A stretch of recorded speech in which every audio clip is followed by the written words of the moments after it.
wonderful people, how are you today? It's been such a long time since we have seen each other, and I think the last time was in February or March, but since then a lot of stuff happened. So, for example, the coronavirus, and that virus actually has created a lot of challenges for everyone around the world, and of course I think the most affected sector was travel. But that won't stop me from creating videos and from creating and sharing travel videos, especially, and travel stories.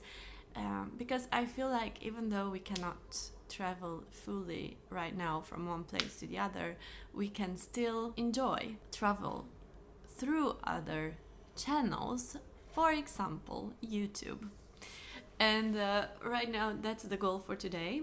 I want to create a travel series that will explore the region that I'm living in, because traveling doesn't need to be, just going to Asia or going to South America or going I don't know where to some sort of exotic destination. You can still travel in your own country and explore even your own city, because if you go out and you want to, you can see it with a different perspective and different eyes. So that's the goal for the next videos. I want to show you around Skåne, the region that I'm living in, and I will start with Malmö. Malmö is the largest city in Skåne and the third largest city in Sweden. Perhaps you've heard about it. It's right across the bridge from Copenhagen, and right now I think that the bridge is closed, so right now I think it's forbidden for people to travel from Copenhagen to Sweden. I will check that, I'm not sure. In today's video we're gonna explore and see the old city center of Malmö. So yeah, let's get started.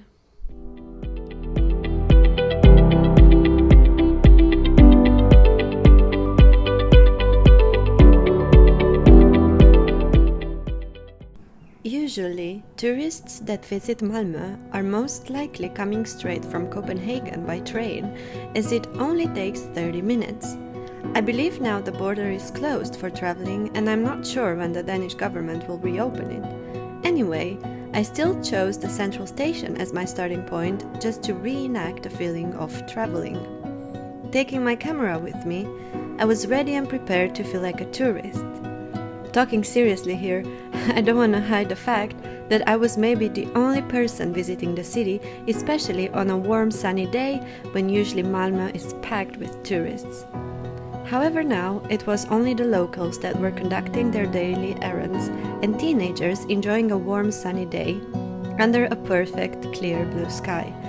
Maybe it was too warm for Sweden, but not that I'm complaining. Walking straight from the central station and across the bridge that was built in 1914, I ended up in the so-called Stortorget, or large square, of the old city center. The square is surrounded by buildings from all sides, where three main elements stand out from the crowd. The statue of King Carl Gustaf X, the one who conquered Skåne from the Danish rule, a peculiar fountain, and the most impressive buildings of them all, the old town hall.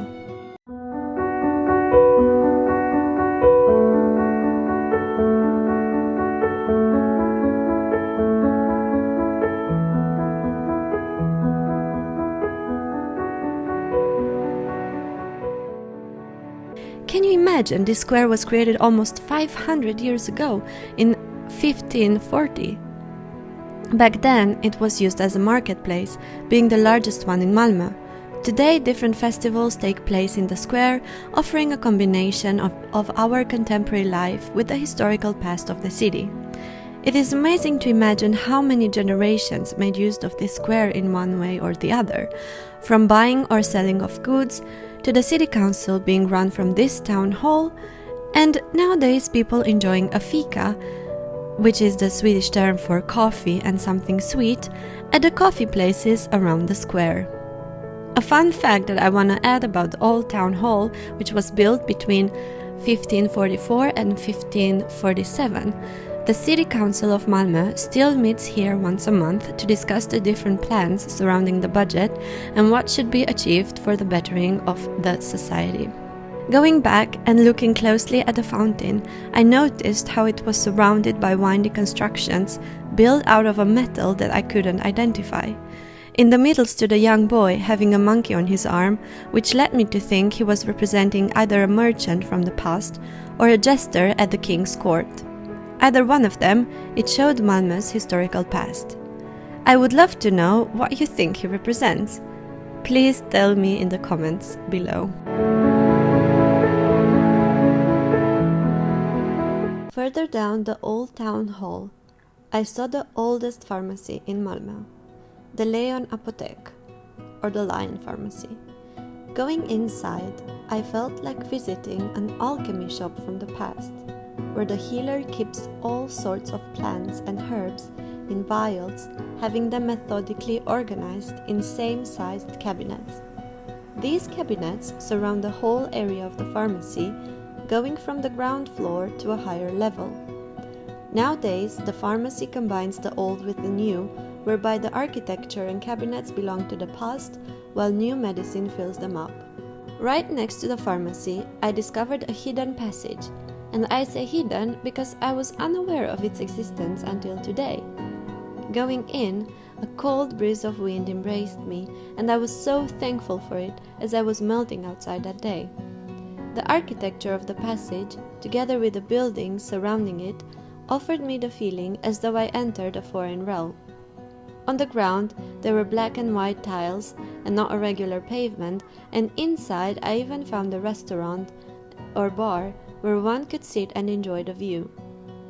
The passage leads the way to a street where I noticed the oldest church in Malmö, St. Peter's Church.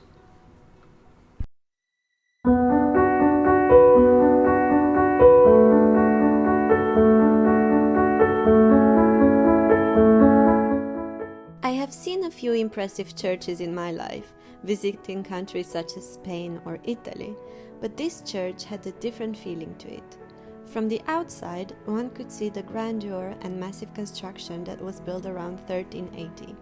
It is not only the oldest church in Malmö, but also the oldest brick construction in the city, built in Gothic-style architecture.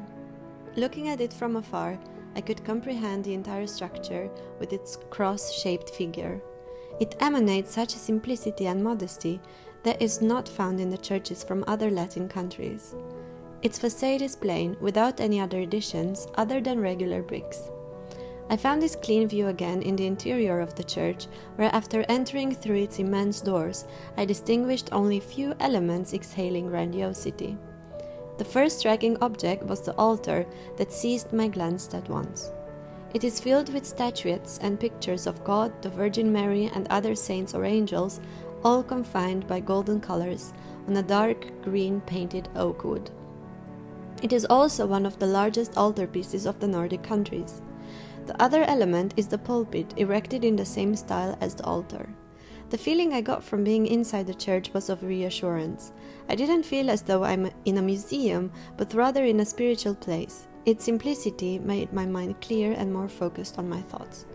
Exploring the church a bit further on, I discovered that parts of the ground were covered in gravestones, where different names and years were encrypted, some even from the 1600s and even in the German language.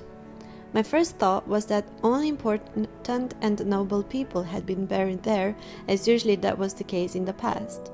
Nowadays, the graves are empty, with only the gravestones as a reminder of the people that had crossed the gates into the other world.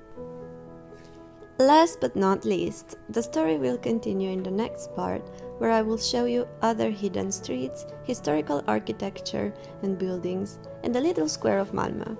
There is so much to say about Malmö and the feeling you get while being here that a simple video is not enough. Until next time.